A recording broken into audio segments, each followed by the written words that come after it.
Tu connais ce malaise quand tu dis oui alors que tout ton corps crie non, ou quand tu changes ton avis pour ne pas froisser. Tu as peut-être cru que plaire aux autres, c'était une qualité, que cela t'aiderait à avoir plus d'amis, plus d'opportunités, plus d'amour. Mais écoute bien, vouloir plaire à tout le monde, c'est trahir la personne la plus importante de ta vie, toi. C'est vouloir exister à travers les yeux des autres. Et c'est comme essayer de remplir un puits sans fond avec une cuillère. Tu t'épuises, tu te perds, tu t'abandonnes. Cette quête d'approbation permanente détruit ta confiance, te coupe de ta vraie force intérieure. Et il faut chercher à savoir comment t'en libérer avec dignité, clarté et puissance. Pourquoi cherches-tu à plaire aux autres à tout prix? Le besoin de plaire aux autres naît d'un doute intérieur. Je ne suis pas assez tel que je suis. Quand tu fais constamment des choix pour satisfaire les autres, tu renies ce que tu ressens vraiment. Quand tu crois que tu n'es pas assez intelligent, pas assez intéressant ou pas assez cool, tu développes une stratégie inconsciente pour être accepté malgré toi-même. Il y a un message caché que tu envoies à ton cerveau. Seul, je ne vaux pas assez. Il faut que je me transforme pour mériter leur attention. Et le cerveau, lui, il obéit. Résultat, tu commences à douter. Tu ne sais plus ce que tu veux, ce que tu aimes, ce qui te fait vibrer parce que tu vis dans les attentes des autres. Tu t'auto-sabotes en acceptant des situations qui ne te respectent pas. Tu restes dans des relations superficielles. Tu ressens de la colère, mais tu la gardes à l'intérieur. Tu t'auto-rejettes en silence.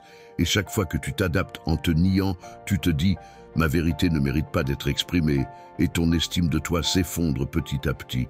C'est comme cette jeune femme Clara qui, travaillant dans une grande entreprise, avait toujours eu peur de dire non à son patron. Elle bossait le soir, le week-end, souriait même quand elle était à bout, pour en finir par faire un burn-out et n'obtenir aucun remerciement de la part de son patron. Vouloir plaire te pousse à t'éteindre pour briller dans les yeux des autres. Mais tu peux t'en sortir en te reconnectant à ton vrai moi. Pose-toi une seule question plusieurs fois par jour. Est-ce que je fais ça pour être aimé ou parce que j'en ai profondément envie? Pose-la avant chaque décision. Une sortie, une réponse, un message, une faveur. Tiens un journal chaque soir. Aujourd'hui, est-ce que j'ai été vrai? Même 5 minutes, tu verras. Ça change tout. Répète cette affirmation pendant 21 jours. Je mérite d'être aimé pour qui je suis, pas pour le rôle que je joue. Résultat, tu n'auras plus besoin de plaire à tout le monde parce que tu auras commencé à te plaire à toi-même. Cependant, il faut savoir aussi que vouloir plaire aux autres t'empêche de poser des limites. Et sans limite, tu t'effondres. Tu acceptes des choses qui te dérangent, tu gardes tes émotions pour toi, tu évites les conflits. Mais en faisant cela, ce n'est pas de la gentillesse. Tu t'abandonnes. Le danger de tout cela, c'est que tu accumules des tensions, tu développes de la rancœur et un jour tu exploses. Et là, tu passes pour la personne lunatique ou ingrate. Les gens ne respectent pas ceux qui s'effacent. Ils s'habituent à ce que tu dises toujours oui. Et dès que tu dis non, ils s'étonnent, voire te critiquent. Mais poser une limite, ce n'est pas un acte de violence, c'est un acte de clarté et un acte de respect de soi.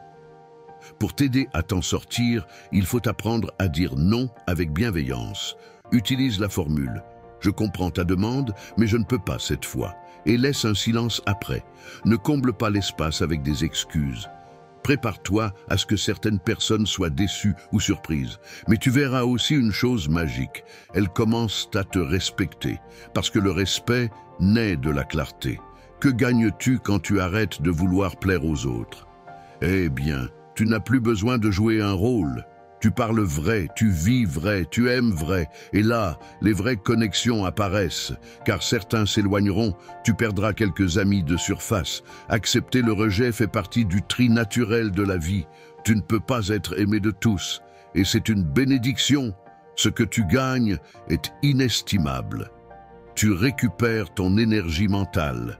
Tu développes une vraie confiance, solide, stable. Tu attires des gens qui t'aiment pour ce que tu es, pas pour ce que tu prétends être. Quand tu cesses de vouloir plaire, tu deviens magnétique, parce que tu incarnes la vérité. Et la vérité, cela attire. Choisis l'authenticité, même si elle dérange. Assume tes goûts, même s'ils sont différents. Ose dire ce que tu penses, avec respect. Ne cherche plus à adapter ton discours pour être accepté. Affirme, je ne suis pas là pour être parfait, je suis là pour être vrai. Et n'oublie pas, tu n'es pas né pour plaire, tu es né pour vibrer. Arrête de te tordre dans tous les sens pour que les autres t'acceptent. Ce n'est pas ton objectif de leur plaire. Ton but, c'est de t'aimer assez pour être vrai. Le monde n'a pas besoin d'une version édulcorée de toi. Le monde a besoin que tu sois entier, imparfait, libre, vivant. Alors maintenant, choisis. Tu continues à jouer un rôle dans une pièce qui ne t'appartient pas ou tu reprends le script de ta vie ?